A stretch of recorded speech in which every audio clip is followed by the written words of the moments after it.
Fala, fofa, sejam todos bem-vindos ao nosso canal novamente. Meu nome é Augusto Bax, eu sou investidor de criptomoedas há pelo menos 400 bilhões de anos. E no vídeo de hoje a gente vai falar, então, vamos fazer uma projeção futura do mercado de criptomoedas.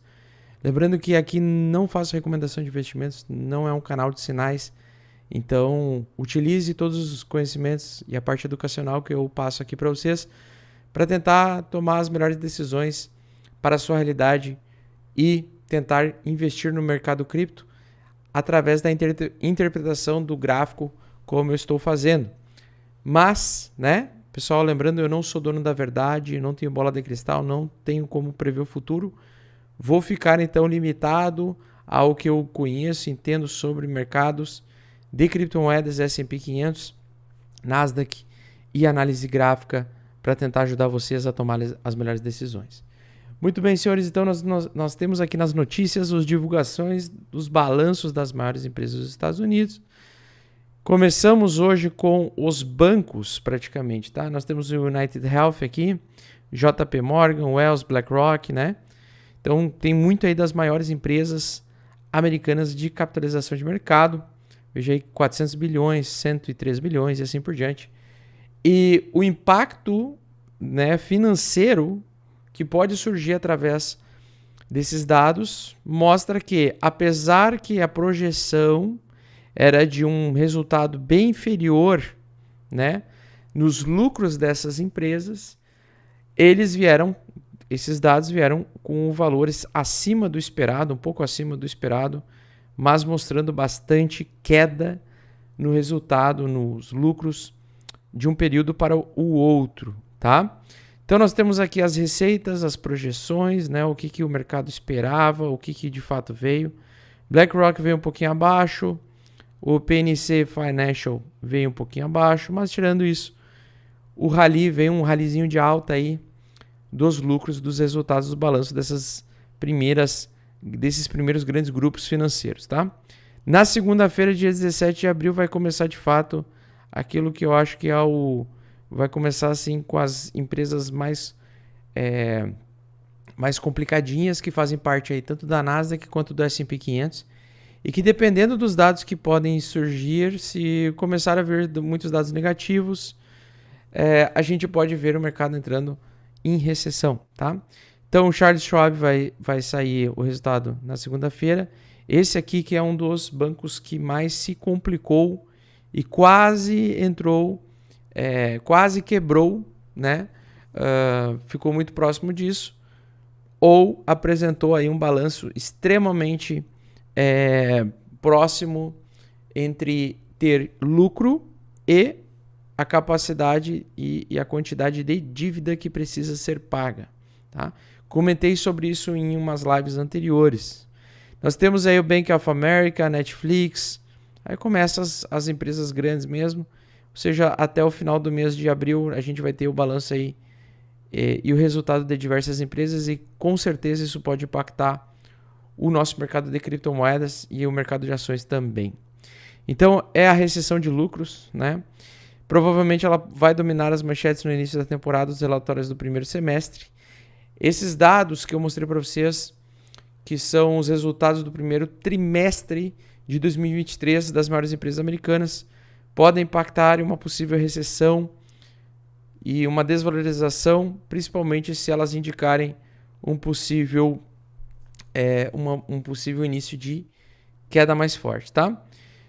Um detalhe importante, o pessoal lá fora já está falando em a gente se preparar para mais volatilidade, tá? Então a gente vai ver na semana que vem, a partir aí de segunda-feira, apesar do recente teste que foi feito hoje na sexta-feira e o mercado ficou meio água de salsicha, na semana que vem mesmo, pessoal, principalmente depois do dia 14, dia 15, que é a metade do mês de abril, é ali que o mercado começa a geralmente mudar de tendência se os dados não virem nos conformes do que os mercados de risco precificam ou esperam, tá? O pessoal, então, os investidores, eles estão se preparando para o que pode ser a pior temporada de relatórios em quase 3 anos e meio, ao impacto negativo de vários eventos macroeconômicos contrários, tá?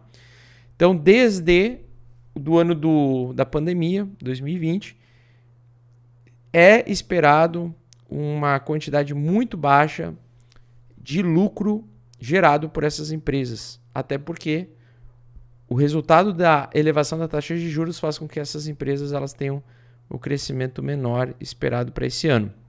Então a gente pode chegar ao nível de crescimento recorde, tá? E isso faz com que as 500 maiores empresas dos Estados Unidos elas possam sofrer no valor dos seus papéis. Então assim, basicamente, pessoal, a gente está chegando num momento muito sensível. Lembrando que dentre os principais papéis movimentados, Nasdaq é onde mais cresceu nos últimos 12 anos de expansão econômica, enquanto o Banco Central Americano imprimia dinheiro. E tende a ser também o mercado que vai mais sofrer com possíveis reveses de lucratividade. Por quê? Porque, para quem não lembra, começou-se no ano passado, através do apertamento quantitativo, várias empresas Big Techs, então Apple, entre outras, aí, começaram a demitir em massa. Essas demissões em massa de Apple, Google e etc. pode fazer com que a gente tenha um resultado bastante negativo no balanço ou no lucro ou no crescimento dessas empresas, então gerando um pouquinho mais de medo. Então, basicamente, prestem bastante atenção na semana que vem. A partir do dia 14, segunda-feira, a coisa pode começar de fato a ficar um pouco mais interessante, pode trazer bastante volatilidade. Eu acredito que o mercado ele tenderá a completar aquele 1,30 trilhões no mercado, no tamanho total do mercado de criptomoedas e ali em diante criar resistência. Depois, mais tarde, eu vou mostrar para vocês os gráficos aí do Bitcoin e do mercado de criptomoedas no geral, tá? Então, Wall Street iniciou uma pequena queda agora na sexta-feira, basicamente impulsionada aí pelo temor de mais apertamento quantitativo pela frente. E com esse temor, apesar dos retornos e das expectativas sobre os lucros terem passado um pouquinho da projeção do mercado, a gente tem que tomar bastante cuidado, pois a partir de semana que vem a gente pode ter novas surpresas. E aí nós vamos fazer o seguinte, vamos falar agora um pouquinho sobre os gráficos, tá? Eu quero trazer um pouquinho dos gráficos aqui para vocês. Bom, pessoal, então vamos falar primeiro do mercado tradicional, S&P 500 hoje na sexta-feira, agora são 5 horas da tarde, tá? Então está para fechar aí às 18 horas o gráfico do S&P 500. Nós temos aqui, pessoal, uma grande região de resistência que está sendo testada, né? Já venho falando desse padrão xícara que vem se formando, que geralmente pode evoluir para uma xícara dos deuses se ele conseguir romper em alta, ou pode simplesmente flopar e fazer a retomada de baixa no suporte inferior. Então, ainda estamos, pessoal, dentro daquele limite entre o céu e o inferno, no caso do S&P 500, o que está gerando muitas dúvidas dos maiores investidores. Então, não conseguimos ainda romper oficialmente os 4.200 pontos do S&P 500. Isso traria um pouquinho de tranquilidade e paz para quem gosta de fazer investimentos de risco. E, ao mesmo tempo, também não perdemos o suporte.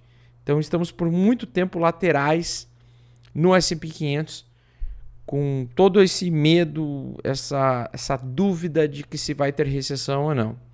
Eu acredito sim em recessão e acredito que a partir da semana que vem as coisas podem começar a azedar, tá?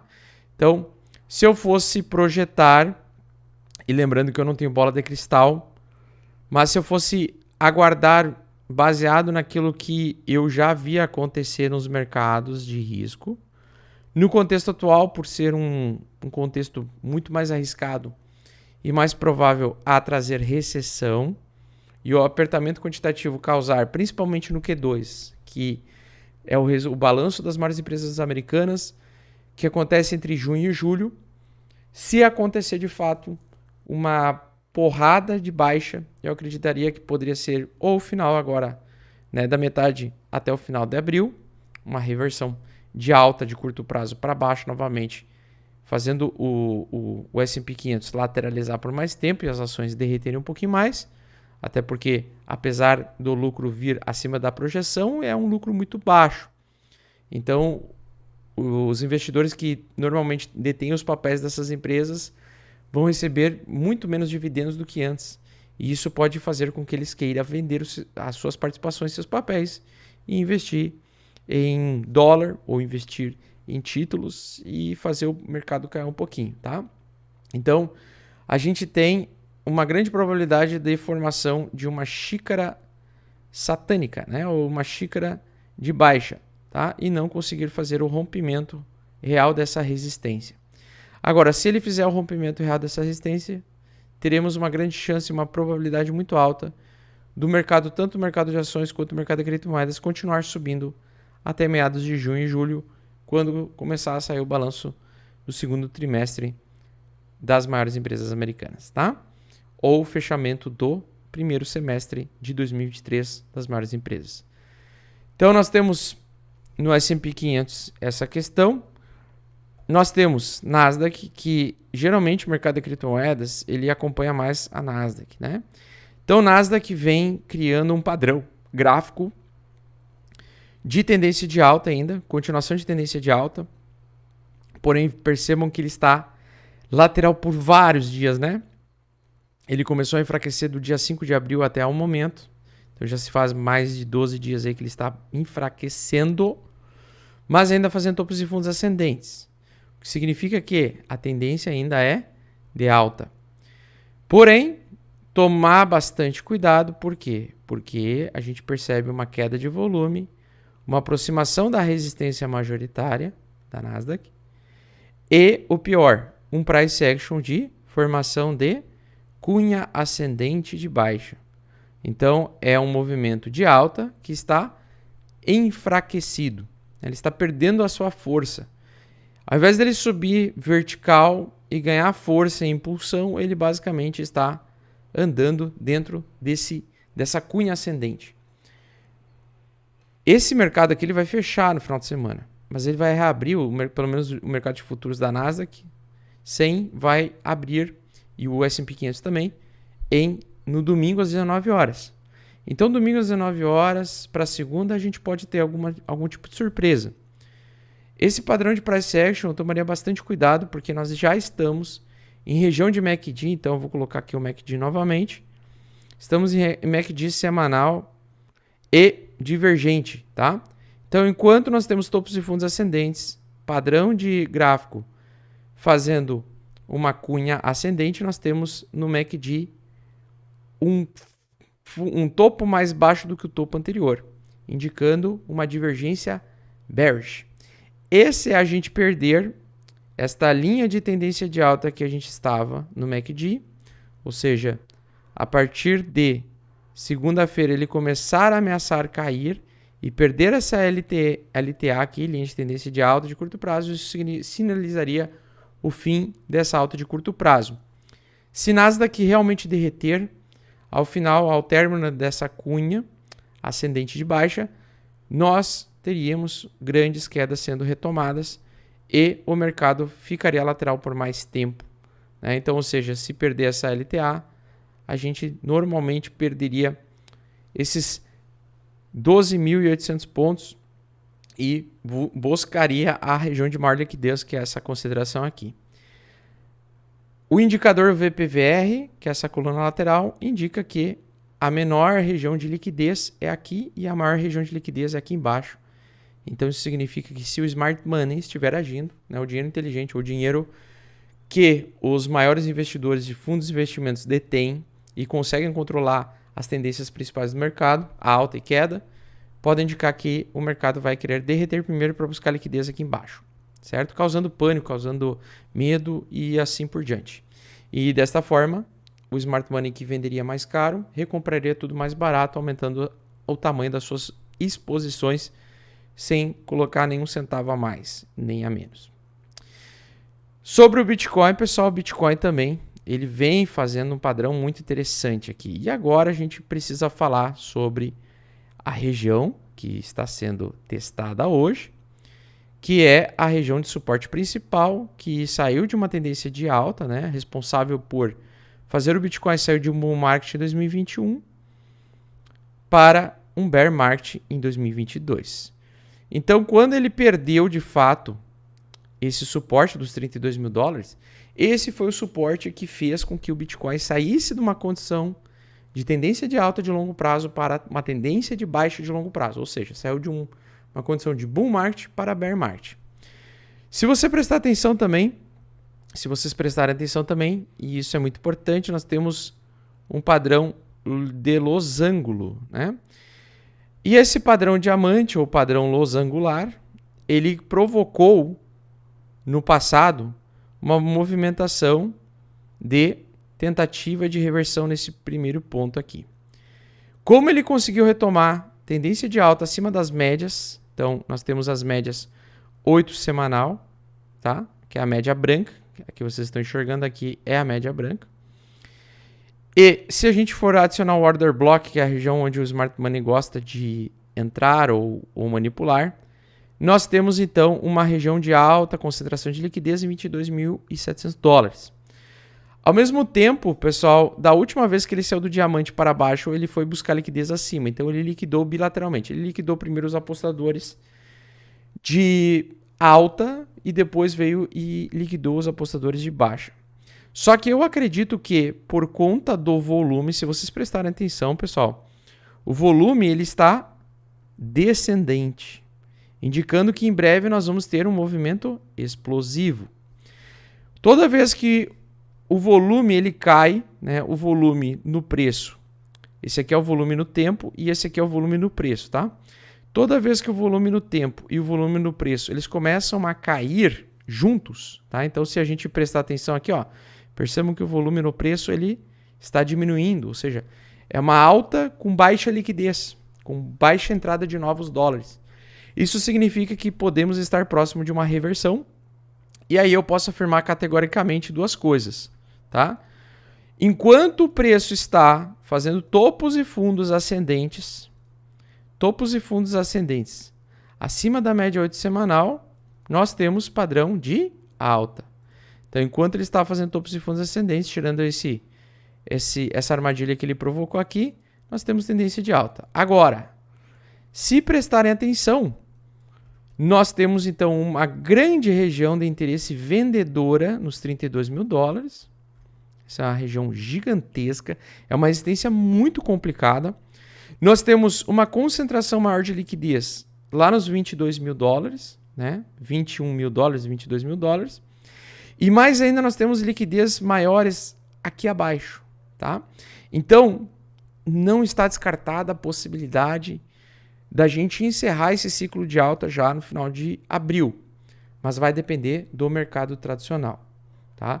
Porque se ele continuar subindo, fazendo topos e fundos ascendentes, o mercado vai entregar mais alta até meados de junho e julho. Outra coisa muito normal de acontecer antes dele fazer a reversão, ele também pode finalizar a alta no final de abril, ou depois do dia 14, 15 de abril, da metade do mês, e começar a lateralizar antes de fato, né? Lateralizar até onde? Até quando? Até junho. Lateralizar em topo até junho e começar a buscar liquidez no segundo semestre, tal como aconteceu em 2019. Então existem essas duas possibilidades, na minha opinião. O rompimento de uma vez só, a menos, na minha opinião, e essa é uma opinião bem clara, só vai acontecer se de fato ele conseguir romper esses 32 a 34 mil dólares, região que para mim é a principal barreira de resistência e aonde eu acredito que o Smart Money vai controlar o mercado para derrubar ele e recomprar mais baixo e causar medo. Então, esse FOMO, esse medo de perder a oportunidade que vocês estão enxergando em todos os lugares aí no mercado de criptomoedas, pode ser rapidamente substituído pelo sentimento de medo extremo, FUD, medo de recessão e quebradeira generalizada, tá? Também outra coisa muito importante é nós temos também formado um padrão de cunha ascendente de baixa, enquanto que o Bitcoin está buscando esta região dos 32 mil dólares. Então existe espaço para ele subir um pouco mais? Existe. Só que eu prestaria muito atenção ao seguinte detalhe: quem estiver muito comprado ou muito exposto no mercado de criptomoedas.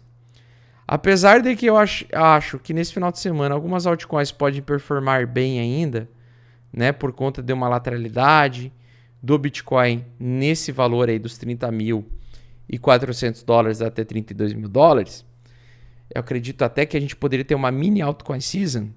Eu tomaria muito cuidado com a seguinte situação: volume a níveis baixíssimos geralmente antecedem um movimento direcional explosivo. Assim como nós tivemos o padrão diamante aqui atrás, nós estamos tendo um mini padrão diamante agora, só que ao invés dele ter caído primeiro para depois subir, ele pode fazer justamente o contrário. Ele pode subir, gerar o FOMO, né, o medo de perda de oportunidade, essa sensação que muitas pessoas estão passando, e daí sim, depois de lateralizar, ele perder e começar a iniciar a busca de liquidez até o valor lá de $16.000, $12.000 que eu comentei, até o final do ano. Tá? Se a gente começar a perder já agora, em abril, né, começar a perder a média 8 semanal na virada aí de abril para maio, eu acredito que a baixa poderia durar até setembro, outubro, tá? Ou seja, passa reto de junho e julho. Agora, se a alta continuar ou lateralizar e se manter acima da média 8 semanal até meados de junho e julho, eu tomaria muito cuidado para vender ou realizar grande parte do lucro entre junho e julho nessa transição do segundo semestre, quando sair o resultado do Q2, que geralmente é onde se provoca as maiores reversões majoritárias de tendência. Ou seja, se os preços continuarem subindo do jeito que estão, chega em meados de junho e julho, ou maio, junho e julho, o mercado começa a lateralizar em alta. Isso significa que provavelmente chega em julho ele vai começar a cair, perder a média 8 semanal e buscar liquidez lá embaixo. Tá? E aí pode demorar várias semanas e meses para ele atingir os $16.000, $12.000, que são os valores polêmicos aí que eu comento com a galera. Tá? Ao mesmo tempo, se ele agora fraquejar já em final de abril, ele pode ficar caindo ou lateral até setembro, outubro e depois começar a subir.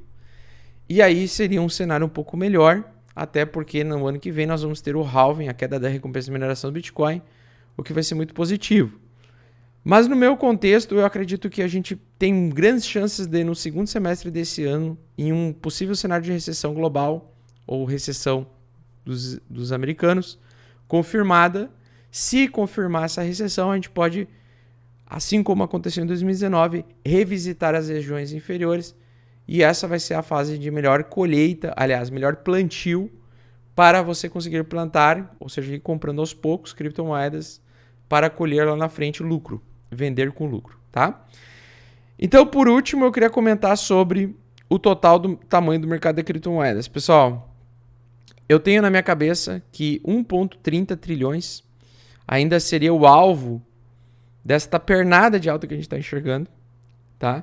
É a região onde tem menos concentração de liquidez possível, tá?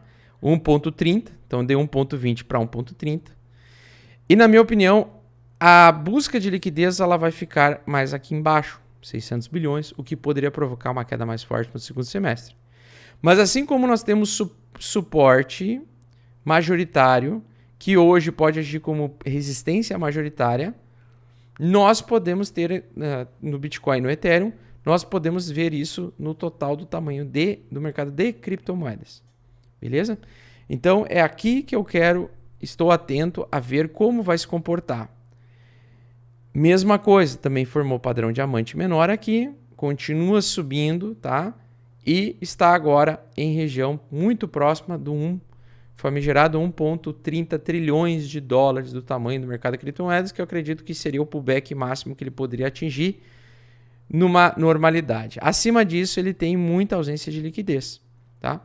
Então, acima de 1,30 ele tem ele não tem histórico de grandes liquidezes nessa região. Então, se você for ver aqui, deu 1,30 para 1,60 trilhões. Nós temos uma região muito vendedora, uma região de resistência muito complicada. Por isso que eu acho que semana que vem vai ser bastante definitivo E depois de 15 de abril em diante, ou seja, metade desse mês, eu vou ter muito mais clareza se o mercado realmente vai ceder a uma continuação de alta até junho e julho ou se ele vai iniciar uma queda forte. Pessoal, então eu espero que vocês tenham gostado. Um grande abraço a todos e a gente se vê na próxima semana. Tamo junto. Agora eu vou mandar mais os vídeos aí para o Bitcoin Premium e Bitcoin Desses. Avalie aí se tornar membro do canal. Tamo junto.